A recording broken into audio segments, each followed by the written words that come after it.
আজ আমরা শুনব এক অভিশপ্ত রানীর কাহিনী।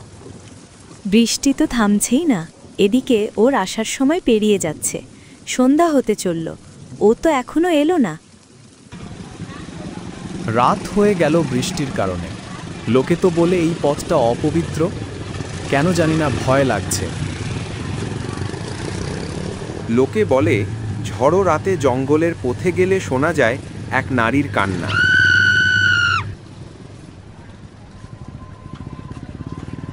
হঠাৎ করে এক সুন্দরী মহিলা সামনে এসে দাঁড়ালো, সাহায্যের আবেদন করল। আমি খুব বিপদে পড়েছি, আমাকে কি আমার বাড়ি অবধি পৌঁছে দেবেন? বুঝতেই পারছেন একাকী এই স্থানে আমার পক্ষে কতটা ভয়ানক হতে পারে। আপনাকে অনেক অনেক ধন্যবাদ আমাকে সাহায্য করার জন্য এই রাতে, নইলে যে আমার কি হতো। একটা কথা জিজ্ঞেস করব, কিছু মনে করবেন না তো?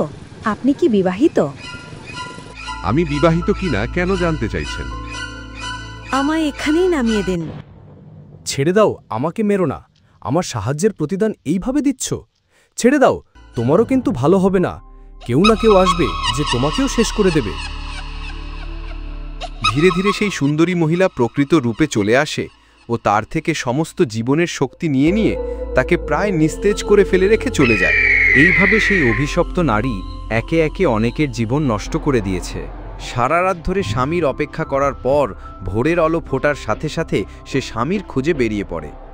অনেক খোঁজ খবর করার পর সে বুঝতে পারে তার স্বামী এই জঙ্গলের পথেই কোথাও আছে, আর তার হয়তো কোনো ক্ষতি হয়েছে। আমার স্বামী কাল রাত থেকে বাড়ি ফিরেনি, তার মোবাইল বন্ধ, তার কোনো খোঁজ পাচ্ছি না। আমি খোঁজ নিয়ে জানতে পেরেছি আপনাদের এই গ্রামের পথেই কোথাও তাকে শেষবার দেখা গিয়েছিল। যদি আমায় একটু সাহায্য করেন। তোমাকে সাহায্য করে আমরা বিপদে পড়তে চাই না। তুমি এখন এখান থেকে চলে যাও, আমাদের আর বিপদে ফেলো না। মা, দয়া করে আপনি আমার সাহায্য করুন, আমার স্বামীকে খুঁজে পেতে সাহায্য করুন। আমি মরার ভয় পাই না, আমার এমনিতেই বয়স হয়েছে, আমি তোমাকে সাহায্য করব। সবাই ভয়ে চুপ করে আছে, কেউ কিছু বলতে চাইছে না। আমাদের এখানে এক অভিশপ্ত রাজবাড়ি আছে, সেখান থেকে মাঝে মাঝে চিৎকার, কান্না ও অনেক রকম ভয়ঙ্কর আওয়াজ শুনতে পাওয়া যায়। সেখানে ভয়ে কেউ যায় না, অনেকেই সেখানে গিয়ে আর ফিরে আসেনি। লোকমুখে প্রচলিত আছে যে অনেক দিন আগে সেখানে এক রাজা থাকতেন। রাজা ছিলেন খুব প্রজাদরদী, সুখে দুঃখে সর্বদা প্রজাদের সাথে থাকতেন এবং প্রজাদের উপকারের জন্য তিনি সমস্ত কিছুই করতেন, এবং তিনি সর্বদা সৎ পথে চলতেন। তিনি ছিলেন শিবের ভক্ত এবং অনেক জাদুবিদ্যার অধিকারী, যা তিনি শুধুমাত্র ভালো কাজেই ব্যবহার করতেন।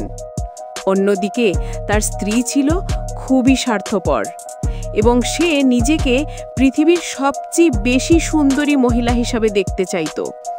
তার সামনে যদি কেউ আসতো তার থেকে সুন্দর, তাহলে তার সহ্য হতো না।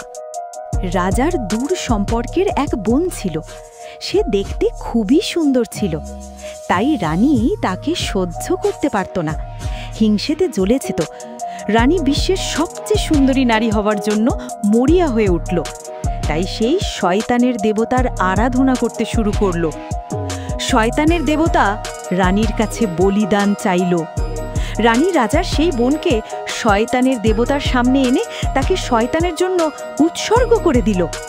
পরিবর্তে শয়তান তাকে অনেক অশুভ শক্তি দিল। রানী সেই অশুভ শক্তি সম্পূর্ণরূপে গ্রহণ করে মন্ত্রপুট জলে নিজের রূপ দেখল। এরপর সেই জলে স্নান করে আরও শক্তিশালী হওয়ার জন্য সেই জলে নেমে পড়ল। ততক্ষণে রাজা এর সমস্ত কিছুর খোঁজ পেয়ে যায়। ক্রোধিত রাজা রানীর সামনে উপস্থিত হয় এবং রানীকে সমস্ত অশুভ শক্তি ত্যাগ করতে বলে। রানী রাজি হয়নি। শেষবারের মতন বলছি, তুমি তোমার সমস্ত অশুভ শক্তি ত্যাগ করো, নইলে আমায় কঠোর হতে হবে। না, কিছুতেই না। এই শক্তি আমার ভালো লাগছে, এই শক্তি আমাকে সবচেয়ে বেশি সুন্দরী করে তুলবে, সবচেয়ে শক্তিশালী করে তুলবে। রানীর মধ্যে অশুভ শক্তি প্রবেশ করে এবং রানী এক বিশাল দৈত্যতে পরিণত হয়। দৈত্য ও রাজার মধ্যে ভীষণ যুদ্ধ হয়। সেই যুদ্ধে গোটা দেশ কালো অন্ধকারে ঢেকে যায়। ভীষণ যুদ্ধের পর অবশেষে শয়তান রানীর দেহ ত্যাগ করতে বাধ্য হয়। রানীর দেহ ত্যাগ করলেও শয়তান রানীর আত্মাকে ত্যাগ করেনি। আজও রানীর আত্মা শয়তানের বশবর্তী। রাজা রানীকে খুব ভালোবাসতেন, তাই রানীর দেহাবশেষ সংরক্ষণ করে রাখেন, দাহ করেননি। তার আত্মা শয়তানের অধীন হয়ে থাকে এবং তার আত্মা আজও অশরীরী রূপে ঘুরে বেড়ায় এবং মাঝে মধ্যেই কোনো শরীরকে ধরে এবং তার সুন্দর শরীর ফিরে পাওয়ার চেষ্টা করে। প্রতি ঝড় জলের রাতে চাঁদের আলো দেখা দিলে অভিশপ্ত রানী একটি অপূর্ব সুন্দরী মহিলার রূপ ধরে বেরিয়ে আসত। তার উদ্দেশ্য ছিল এক, জীবিত পুরুষের প্রাণশক্তি শোষণ করে নিজের ক্ষয় হয়ে যাওয়া রূপ জৌলুস ফিরিয়ে আনা। এভাবেই বছরের পর বছর ধরে অনেক পুরুষ হারিয়ে গেছে। অনু প্রতিজ্ঞা করল সে তার স্বামীকে ফিরিয়ে আনবেই। সে তখন গ্রামের প্রবীণদের কাছে জানতে পারল সেই অভিশাপের কথা এবং এক যোগিনীর কথা। যোগিনী হিমালয়ের পাদদেশে কঠোর তপস্যা করেন। অনেক কষ্টে দুর্গম পথ পেরিয়ে অনু যোগিনীর আশ্রমে পৌঁছাল।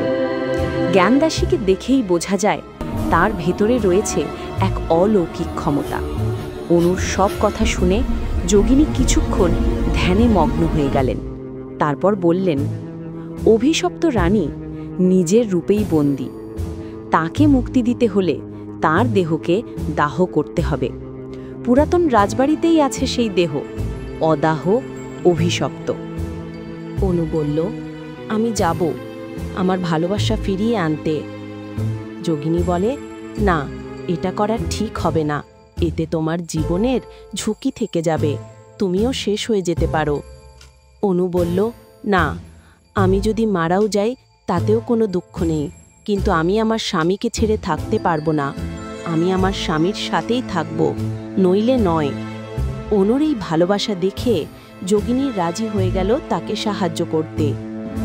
যোগিনীর জাদুমন্ত্রে অনু পৌঁছে গেল রাজবাড়ির অভ্যন্তরে। চাঁদের আলোয় ভেসে উঠল রানীর দেহ, অবিকৃত কিন্তু অন্ধকারে ঢাকা। হঠাৎ চাঁদের আলো পড়তেই রানীর আত্মা প্রকাশ পেল। সৌন্দর্য এমন যা চোখ সরাতে দেয় না। রানী বলল, তুমি এসেছ, তবু কি আমার রূপে ভয় পেলে না? অনু জবাব দিল, তুই রূপে নয়, অভিশাপে বন্দী। আমি তোর মুক্তির পথ দেখাতে এসেছি। ওদিকে আশ্রম থেকে যোগিনী মন্ত্র পড়ে অনুর সাহায্য করতে লাগল।